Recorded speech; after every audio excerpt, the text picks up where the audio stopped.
আমার গাইবান্ধা লক্ষ্মীপুরে যায় দেখি ওরে বাবা 2011 সালে দাওয়াত ছিল একটা ওরস মাহফিলে। তখন তো আর বুঝিনি যে ওরস কি দরবার, কি দাওয়াত পাইলে খুশি, কথা বোঝেননি। ওরস শরীফে গেছি, এখন তো বেছে বেছে নেই যে কি পীরের দরবার নাকি, তাহলে আমি নাই, কথাকে বোঝেন না। তখন তো আর ওগুলো বুঝি নাই। ওরস শরীফে দাওয়াত নিয়েছি, যায় দেখি ভাই ডিজিটাল কায়দায় 17টা গাজার আসর। কয়টা? খালি গাঁজা টান মারতেছে ভাই আর ছাড়িয়ে দিচ্ছে।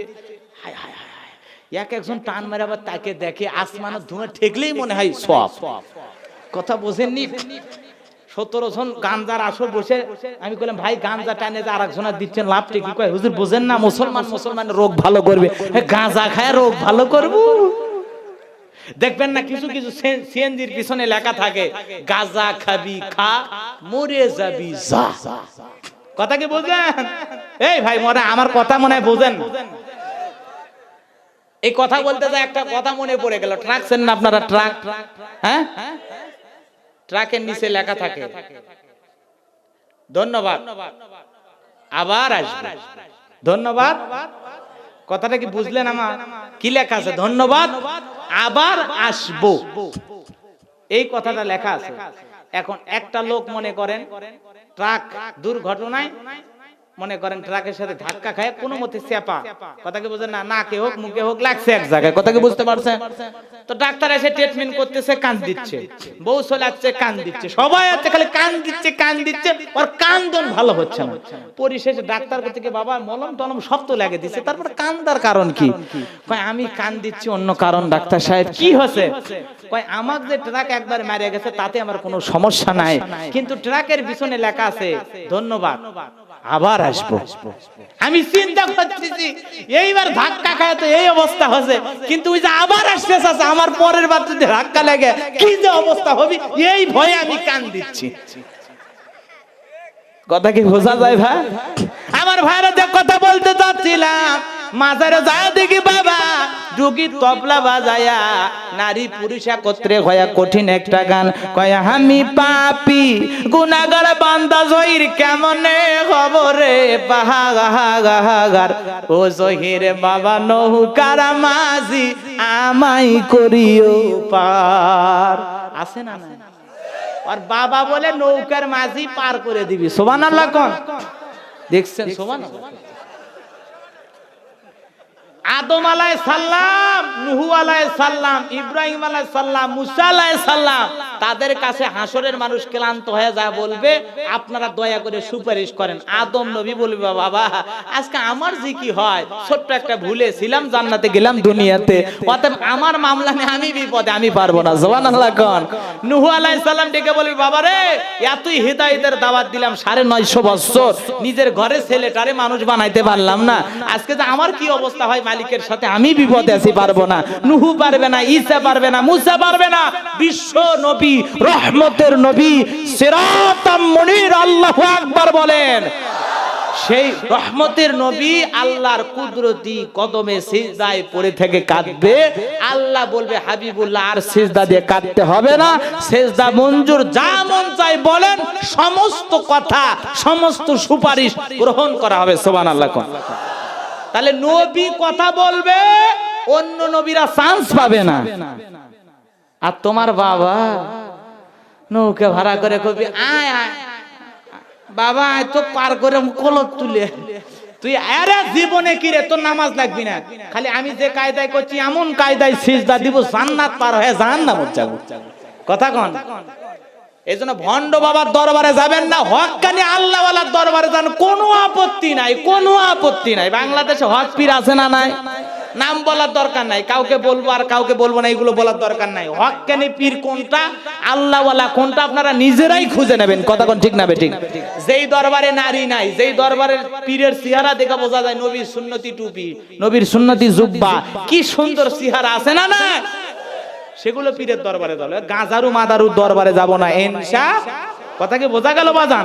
আমার ভাইয়ারা যে কথা বলতে যাচ্ছিলাম বন্ধুগণ, আমার এইবার ফিরাউন ডেকে বলে টাকো হামান রে আয় আয় এইদিকে আয়। হামানের মাথায় কোনো চুল ছিল না, সাদে মাল নাই, বাম্পার লট, পুরো মাথা হলো এয়ারপোর্ট, মাথায় কোনো চুল ছিল না, টাকওয়ালা টাকওয়ালা।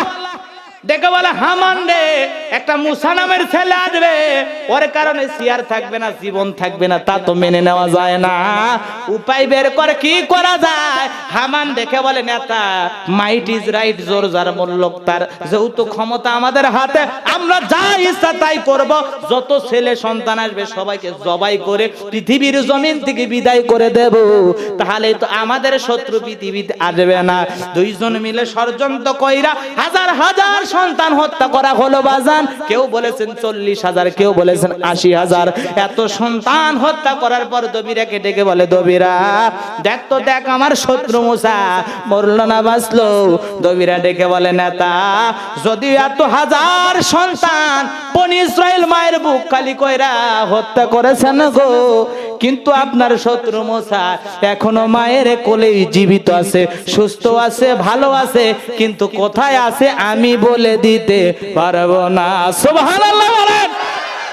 ওয়া মাকারু ওয়া মাকারাল্লাহ ওয়াল্লাহু খায়রুল মাকিরিন। খেলা কার? ফেরাউন চাই মারতে, আর আমার আল্লাহ চাই বাঁচাইতে। কে জিতবে? আল্লাহ। ঘটনা কি সামনের দিকে নিয়ে যাওয়া যায়? আমার ভাইয়েরা, এইবার ফেরাউন সেনাবাহিনীকে ডেকে বলল, আর দেরি করিস না, যা যা পুরো বাড়ি তল্লাশি চালা, চিরনি অভিযান চালা, যেই জায়গায় মুসারে পারবি সেই জায়গায় হত্যা করবি। খুঁজতে খুঁজতে মুসা নবীর বাড়ির দিকে রওনা করেছে। মুসা নবীর বড় বোন নাম তার মরিয়ম ডেকে বলে, মা গো, ওই যে ফেরাউনের সেনা বাহিনী আসে মা, আমার ভাই মুসারে আর বুঝি বাঁচতে দেবে না। ও মা, ভাই রে তুমি কোথায় লুকিয়ে রাখবা?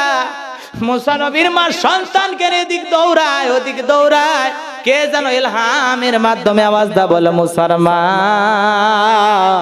তোমার জ্বলন্ত চুলার ভিতরে তোমার ছেলেকে ছেড়ে দাও, কথা দিলাম গো, তোমার মুসারে আবার তোমার কোলেই ফেরাইয়া দেব। বলেন সুবহানাল্লাহ।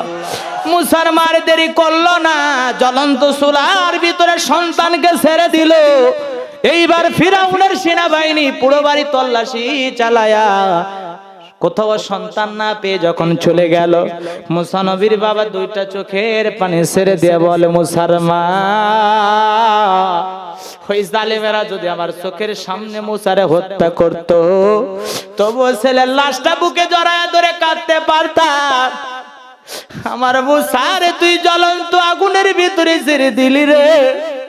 আমার মন সাক্ষী দিয়া বলে, আমার মুসা বুঝি আর বেঁচে নাই, আমার মুসা বুঝি মারা গেছে।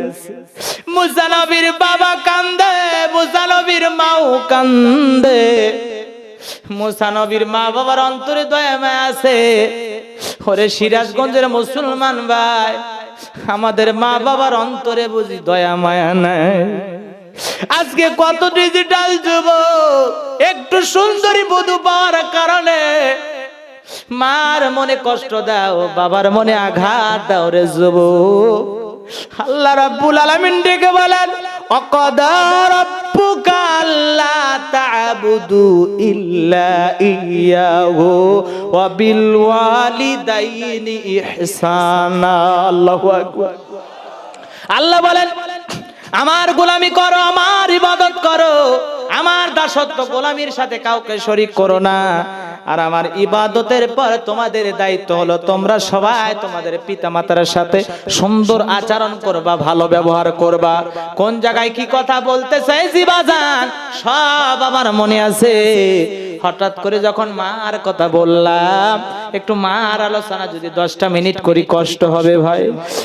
সিরাজগঞ্জের যুবকেরা, রে বেলকুচি থানার তরুণ যুবকেরা, তোমরা যারা কষ্ট করে 2 দিন ব্যাপী মাহফিলের আয়োজন করেছো রে, আজকের সমাপনী রজনীতে গোলাম রব্বানির ছোট্ট এই আলোচনা শুনে যাও।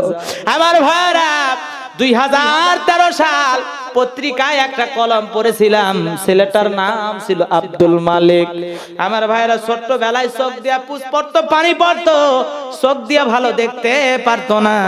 মা দুঃখিনী ছিল, বিধবা নারী। ডাক্তারের কাছে নিয়ে গেল, ডাক্তার চোখটা পরীক্ষা করে বলে, আপা ছেলে রোগ যদি সারাইতে চান চোখটা অপারেশন করতে হবে, তাছাড়া বিকল্প কোনো রাস্তা খোলা নাই। কত টাকার কথা বললো, অত টাকার অঙ্কের কথা শুনে আমার মাথা গেল ঘুইরা। ও ডাক্তার ভাই, এত পরিমাণ টাকা পাবো কোথায়? ছেলের তো বাবা বেঁচে নাই।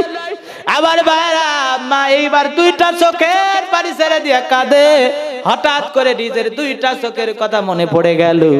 ডাক্তারের কাছে যায়, বলে ডাক্তার ভাই, সন্তান আমার এতিম, বাবা মারা গেছে, বড় হয়ে যদি ও চোখে না দেখতে পায়, আমি মা বেঁচে থেকে কি লাভ? অতএব আমি আমার সন্তানের জন্য দুইটা চোখ যদি দান করে দেই, বলেন তো আমার ছেলে চোখে দেখতে পাইবে কিনা? ডাক্তার দিকে বলে, আপা এও সম্ভব। এই কথা যখন বলল, ছোট্টবেলায় মা তার সন্তানের জন্য দুইটা চোখ দান করে দিল। আস্তে আস্তে ছেলেটা বড় হয়, লেখাপড়া শেখে। মা দুধের গিলাস নিয়ে ছেলের সামনে চলে গেছে। ছেলে এইবার ডেকে বলে, মা তুমি ঘন ঘন আমার সামনে আসবা না, তোমার চোখ দিয়া পুষ পরে পানি পরে। মা তোমার চোখের রোগটা আমার চোখে পার হতে পারে, কিন্তু দুঃখের মা সন্তানের সামনে আর কোনো কথা বললো না, বুকের ব্যথা বুকে চেপে রাখলো। এইবার ছেলে আস্তে আস্তে লেখাপড়া শিখে ঢাকায় চলে গেল চাকরির সন্ধানে। ঢাকায় গিয়ে চাকরিও পাইছে, সুন্দরী রমণী দেখে বিবাহ করেছে। কিন্তু গ্রামের বাড়িতে যা মা দক্ষিণে পড়ে আছে, একটা বার আর সেই মার খোঁজ খবর নিল না। মা এবার আস্তে আস্তে বার্ধক্যে উপনীত হয়ে গেল। জীবন দশার শেষ মুহূর্তে অসুস্থ অবস্থায় মার দিন চলতে লাগলো। মা চিন্তা করলো, আর মনে হয় বেশি দিন আমি বাঁচবো না। মৃত্যুর পূর্বে যেই ছেলের জন্য এত কষ্ট করলাম, সেই সন্তানের চেহারাটা অন্তত শেষবারের মতো দেখি। এই কথা চিন্তা করে মা বন্ধু বান্ধবের কাছ থেকে ঠিকানা সংগ্রহ কইরা ঢাকা শহরে সন্তানের বাড়িতে চলে গেল। দারোয়ান যখন গেটটা খুলে দিয়েছে, মা দেখে আব্দুল মালিক সামনে দাঁড়িয়ে আছে। দেখার পর ছেলেকে মা দেখার পর, মাকে ছেলে দেখার পর কাছাকাছি যখন আসলো, আব্দুল মালিক ডেকে বলে, মা কেন তুমি এসেছো? এখান থেকে চলে যাও। মা দুইটা চোখের পানি ছেড়ে দিয়ে বলে, আব্দুল মালিক কতদিন হয়ে গেল, কত বছর কেটে গেল বাবা, আমি দুঃখিনী মা, তোর সোনা মুখটা দেখি নাই। ওরে কলিজার টুকরার সন্তান, আমি মা এসেছি তোর সোনা মুখটা দেখার জন্য।